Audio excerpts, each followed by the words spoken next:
বৃহস্পতিবার পবিত্র রাতে কেউ যদি এই দোয়াটি 100 বার পরে কোনো দিন পৃথিবীর কোনো মানুষের কাছে তার হাত পাততে হবে না। পৃথিবীর সব কিছু তার পায়ের নিচে আল্লাহ হাজির করে দিবেন। দারিদ্রতা থেকে মুক্তি দান করবেন, বিপদ আপদ থেকে মুক্তি দান করবেন, তার সম্মানকে সুউচ্চতা দান করবেন, অসুস্থতা থেকে দূরে রাখবেন। আল্লাহর অশেষ দয়া ও রহম তাকে দান করে দিবেন। সুবহানাল্লাহ। বৃহস্পতিবার রাত এটি গুরুত্বপূর্ণ রাত। এই রাত সপ্তাহে একদিন আসে।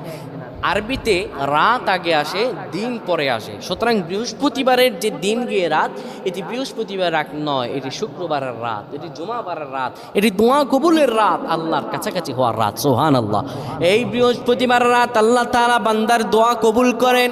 কেউ যদি বৃহস্পতিবার রাতে ঈশা নামাজের পরে পবিত্র হয়ে ইয়া হাইয়ু ইয়া হাইয়ু ইয়া হাইয়ু ইয়া রফিয়ু ইয়া রফিয়ু ইয়া রফিয়ু এই দোয়াগুলো পড়তে পারে 100 বার, আল্লাহ রাব্বুল আলামিন তার